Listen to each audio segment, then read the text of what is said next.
kita kembali lagi di Parlemen di Radio membicarakan mengenai THR ya, 3 huruf yang membuat hati berbunga-bunga. Dan untuk Anda pendengar silakan untuk bisa menyampaikan pendapat ataupun pertanyaan ya melalui telepon di 0247648900 atau di SMS juga boleh, silakan. Ini sambil menunggu ngabuburit ya. Wah, ngabuburitnya aja udah berangan-angan THR ya kan nikmat sekali itu ya. Nikmat mana yang kau dustakan? Wah. 0811 80 0811 806543. Sekali lagi 0811 806543 mengenai THR. Nah, saya akan langsung ke Bu Sakina. Bu, bagaimana hitungannya THR tahun ini? Apakah ada bedanya atau tidak? Untuk hitungan. Jadi saya boleh cek, Bu? iya. Ya.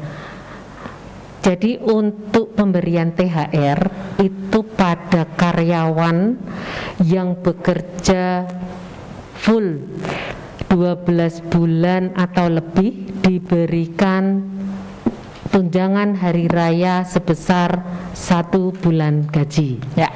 Nah, untuk karyawan yang bekerja 1 bulan penuh sampai 12 bulan, berarti kurang dari 1 tahun, diberikan sesuai proporsional.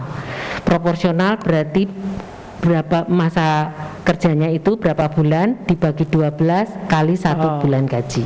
Oke, jadi Ya. hitungannya masih tetap ya, Ibu ya. Masih tetap. Ya. Karena itu regulasi sesuai dengan Permenaker 6 2016. Baik. Nah, ini Ibu, saya tadi kan kita sempat ngobrol di segmen sebelumnya bahwa tahun lalu Eselon 2 tidak mendapatkan THR, begitu ya Ibu ya.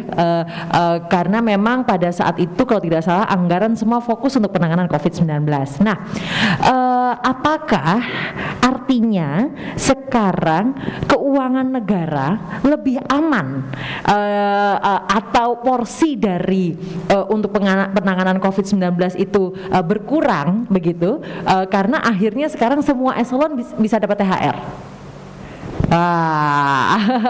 Oh enggak, Ibu Ida juga boleh menjawab. Bentar, kalau semua eselon kan saya belum, Mbak. Oke. Jadi enggak, tapi akhirnya secara global aja Ibu. Apakah memang secara keuangan negara di tahun ini ya itu lebih aman atau memang porsi untuk COVID-nya yang akhirnya Tetap. agak Jadi porsi COVID tetap? Porsi COVID tetap. Jadi kami ada Bu Ida ya, kami ada rasionalisasi itu untuk juga penanganan COVID. Jadi COVID tetap utama, kesehatan tetap. Oke, Ya. jadi untuk penanganan COVID-19 anggaran negara itu masih seserius tahun lalu, ibaratnya seperti itu ya? Betul.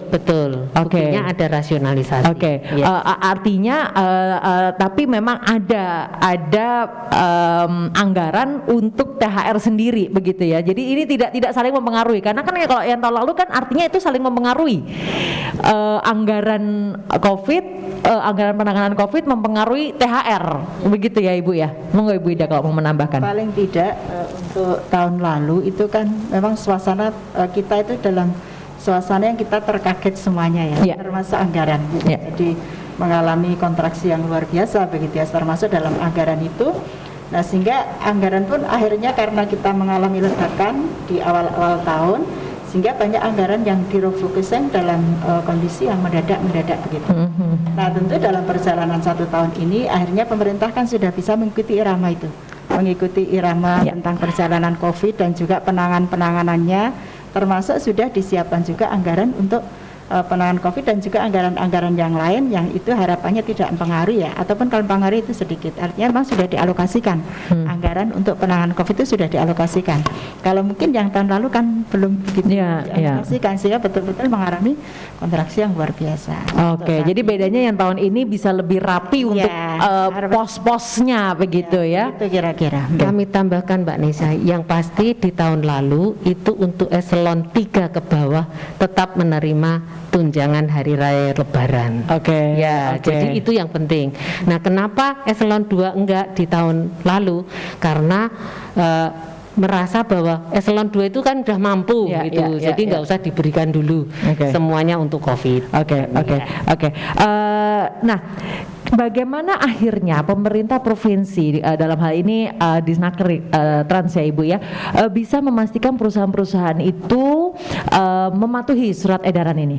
Betul, itu kuncinya. Jadi banyak pertanyaan berkaitan dengan termasuk serikat pekerja, serikat buruh, memastikan bahwa Bu, tolong ini pastikan bahwa kami mendapatkan hak. Ya, jadi kami sekali lagi menyampaikan bahwa ada posko aduan, jadi terbuka, bisa melalui langsung datang atau melalui SMS atau WA atau melalui sosial media kami yang ada di 35 kabupaten kota di provinsi di Satwasker. Kemudian kami juga perlu untuk mengantisipasi dengan melakukan sidak. Jadi hari ini pun teman-teman pengawas ketenagakerjaan sudah melakukan sounding ke perusahaan-perusahaan bagaimana apakah pelaksanaannya, H-7, ketaatannya dan lain sebagainya untuk memonitor dan memastikan hak dari pekerja. Kemudian kami juga menggandeng dengan Komisi E nanti sampling ke beberapa perusahaan untuk melakukan sidak juga. Dan posko kami itu dibuka sampai setelah Lebaran. Jadi mungkin berakhirnya bulan Mei itu masih kami buka karena kami ingin juga hak dari pekerja itu terpenuhi. Jangan sampai hak dari pekerja tidak terpenuhi dan kami juga lalai untuk melaksanakan pengawasan. Jadi kunci pengawasan ketenagakerjaan ini memegang itulah kuncinya untuk pelaksanaan ini. Tapi kami tetap mengharapkan goodwill dari owner, pengusaha-pengusaha untuk memberikan hak kepada pekerjanya. Jadi harapannya tentunya pengawas gak usah turun, pengawas gak usah melakukan nota pemeriksaan 1, nota pemeriksaan 2. Karena itu stepnya banyak berarti ya.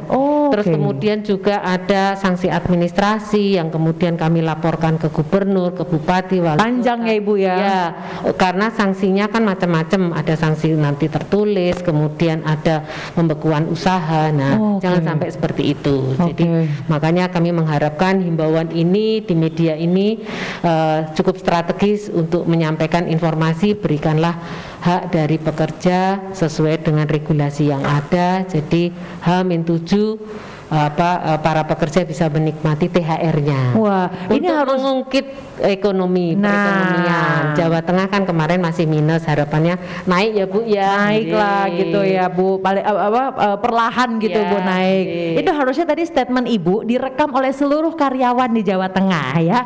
Jadi kalau misalnya H-7 belum dapat, ini kok kayaknya ada beberapa yang tertawa ya. Kayaknya dari tadi udah ngerekam ini ya. Mau di puterin di depan bosnya katanya gitu Bu ya. Ini yang bilang bukan saya loh Pak, ini yang bilang kepala dinas gitu kan lebih aman ya. Nah ini saya teringat Ibu Ida mungkin juga bisa memberikan insight juga. Beberapa teman saya yang bekerja di perkantoran ini sampai sekarang ada yang belum menerima 100% gaji. Kan masih ada pengurangan. Jadi pada saat awal dulu Covid gitu ya, kan ada langsung pengurangan entah 25%, entah 20%, bahkan ada yang sampai 30, di atas 30%. Maksudnya gajinya nggak full begitu. Nah, bagaimana dengan pemberian THR? Kalau gajinya saja ada beberapa perusahaan yang belum bisa full, mungkin Bu Ida bisa menjawab. Ya, sebagaimana tadi disampaikan Bu Sakinah bahwa untuk tahun ini insya Allah perusahaan-perusahaan itu sudah mulai menggeliat, sudah lebih bagus dibanding tahun kemarin. Maka tentu harapan kita semuanya perusahaan segera memenuhi kewajiban-kewajibannya kepada karyawan. Nah, apalagi ini sebentar lagi perusahaan harus memberikan kewajibannya ya, menunaikan kewajibannya untuk THR. THR ini wajib nih hukumnya ya, dan itu kewajiban perusahaan. Maka tentu harapannya kalau THR saja dia harus membayarkan, tentu gajinya harapan kita juga bisa dipenuhi. Apalagi juga dengan sudah mulai menggeliat, artinya perusahaan sudah mulai bangkit, sudah mulai berjalan. Nah, maka kewajiban kepada karyawan harus diberikan, karena bagaimanapun perusahaan itu bisa bangkit tidak lepas dari bantuan dari karyawan kan.